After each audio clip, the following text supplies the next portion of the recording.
Seems like just yesterday, man, we were leaving Ford Field January 18th. As a matter of fact, it's been over 100 days since the Lions lost to the Washington Commanders. And we're about at that midway point, man, between the end of last season and the start of the new one. There's a good 180 days between a solid 6 months between the end of the season and the beginning of the new season officially. The official start is in March, but you guys know what I'm saying. And just like that, man, blink of an eye, we're closer to the start of the season than we are since the last season. Now, for me, the start of the season is preseason. Like, that's for a Lions fan, a diehard Lions fan, and also as a content creator, that's when it gets juicy. Who's making the team? Who's likely to make the team? Bubble roster players, the whole 9 yards. So for me, that's when it starts. I'll take all the football I can get, even if it's nasty. But came out today that the Detroit Lions have decided to cancel their mandatory minicamp. And right now, they're only using 2 of the 3 OTA weeks available. If you guys remember, usually 3 days a week in June, right before everything hits a lull, before the start of the preseason, we have 3 weeks of OTAs. That's when we get to see from the beat reporters, what the offense is doing and the game scenarios and all that stuff. Well, we're going to get that reduced by 1 week and no mandatory minicamp because of the Detroit Lions playing in the Hall of Fame game. So I will take this because for us, the NFL season starts earlier than anybody else. So we get our first taste of Detroit Lions football July 31st, which is in 93 days. So I'm not really tripping on that. But Dan Campbell decided that he was going to actually cancel mandatory minicamp and also cut down on the OTAs the week. So only 2 of the 3 weeks. Here is the information coming from Pride of Detroit. It says it appears that Coach Dan Campbell is opting to condense this part of the offseason. Detroit is already using 2 of the 3 available OTA weeks in order to compensate for a longer training camp and preseason ahead. Here's a look at the dates for the Detroit Lions' entire offseason program. So we have rookie mini camp. That will be next Friday, June's Friday, Saturday, Sunday from the making of this video. All right. So next week is when the beat reporters and the media gets their first look at the Detroit Lions rookies. Now, Jared Goff and stuff, they probably won't be there, but this will be the rookie mini camp. So we'll get to see how these guys are looking. Ahmed, Tyleek, all of those guys we'll get to see. Now, I think last year, some guys from the veteran squad, like they were there. I can't remember off the top of the head, but I believe so. And then what we have is we have the first week. Can you believe this? Can you believe this is crazy, bro? In 1 month, we will be having OTA. So we get an earlier start than the rest of the league. So then after that, it seems like things are probably going to disappear. Now, in between this here is when we will get training camp. So training camp for us will probably now be like the middle of July, because I want to say last season, as you can see, OTA week 1 is May. This usually happens in June. Like, this happens in June, and then this leads into training camp. And I remember that there was a training camp going on during one of the preseason, like 1 or 2 of the preseason games. And then that last preseason game leading up to it, there was no training camp. And then, of course, when the Lions are on the road and stuff like that. Now, this year we have the 2 games at home. I believe it's 2 games at home. Last year it was 1 because we have 8 regular season games at home as opposed to 9. So it is unclear when the Lions will open training camp. They usually announce it in late June. However, the Hall of Fame game against the Los Angeles Chargers is scheduled for July 31st. So we will be we're probably going to get it. I'm thinking mid-July. I doubt. I don't know, man. I wonder if they're going to play the Hall of Fame game before we get training camp. I doubt it.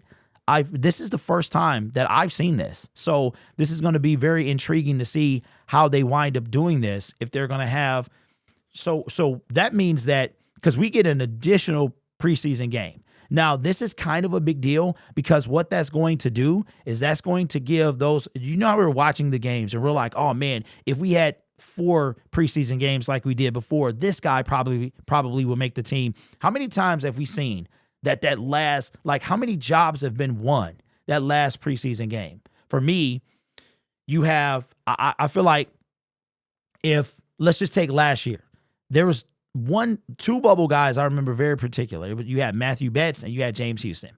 James Houston got a sack in that game against the Pittsburgh Steelers. I think if Matthew Betts, if we had one more preseason game, I feel like Matthew Betts would have had a chance to beat out James Houston for a roster spot. That's just how I think that would have gone. So I think this is going to be good and bad. It's going to be great for the players that wind up on that bubble roster. That one extra game is going to be like, you know what? Let's take a deeper look at this guy. Let's keep him on the roster. And it's going to be bad because it's an extra game, right? So now they're going to have essentially 21 games on the season. But the good news is the starters will not be playing in any of these games. We've seen that Dan Campbell has kind of gone the Sean McVay route where he's not going to play any of the starters. But it's great because although the football is nasty throughout the preseason, we really it's our best look to get a look at players. Like, that's how we know Hendon Hooker is not ready, or Broderick Martin's not ready, or this guy can make the team and that guy won't. So I feel like we could be in the market for a backup quarterback as well. I mean, we brought in Teddy Bridgewater for a reason. We had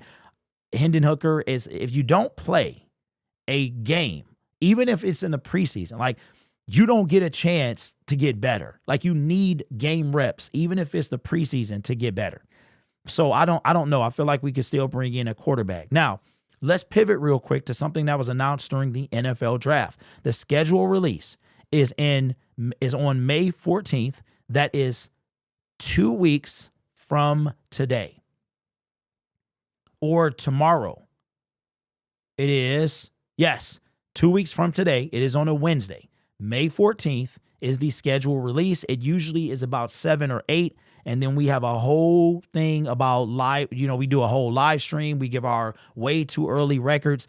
I've been pretty spot on the past 2 seasons. I think I had us going, it was 11-6. I think in 2023, we wound up going 12-5. I had us going 14-3 in 2024, and we went 15-2. So I'm a little nervous to pick, because I was looking at it yesterday, like at the opponents, and I don't know if I'll save that. I'll save those thoughts until the schedule release. But that's what it is. The Detroit Lions is some good and bad. All I know is that we will see our boys in pads on the field in 93 days from the making of this video. And again, it has been over 100 days since the Detroit Lions have played an NFL game. And just like that, we went through the combine, free agency, the draft is now over. It's in the past, and now we're going forward with our team. So let me know your thoughts down in the comments below. Also wanted to show you guys the shirt. You can't really see the bottom of it, but it does have Lions Syndicate on the bottom. A couple, I like it. I like this one. I like the black one. What I'll probably do, because I'm planning to go down to the Fantasy Football Expo, and they have it where you can bring some merchandise and sell there. So I want to launch everything by July 1st. So I have about 2 months to get that rolling. Right now we're doing quality checks to make sure everything is good. So far, so good. I like the placement. I like the size. I like the material. I've watched it a few times. Well, not these in particular, but I've seen how they are. Now I will say that I don't put any of my Lions gear in the dryer. None of my Lions gear go in the dryer at all. So I wouldn't dry any of this stuff. That's just the way I roll. I mean, you can do whatever you want to do at your own discretion. But I don't dry any, whether I get it from Target, Dick's, it doesn't matter. I do not dry it. I just have a thing about drying it. It lasts way longer when I hang dry it. So anyway, those are just my updates on the merchandise. Hopefully we get it out soon. I'm not sure how many products I'm going to launch immediately. It might be like just one shirt, because I really want to buy the products and send them to you personally. I want to be able to put my own packaging. I want to be able to add a special touch, thank you, whatever the situation. I'm not going to be able to do that if I don't have that, if I can't mail it off myself. So any ideas with that, let me know. My emails are open, my direct messages on Twitter if you have that, but let me know. I would love and appreciate your, assistance and support. This channel is made possible by viewers, subscribers, and members just like you. It's because of your support I get to do what I do. You could be anywhere else on YouTube, but you choose to rock with me. Let's see right now if we still haven't hit at the making of this video. If we haven't hit we're just sitting on, nope. But by the time this video is released, we'll be at 29.9. I'm telling you, man, when you are one number away, it just takes forever. Anyway, you guys are awesome. Take care of yourself and each other. And as always, go Lions.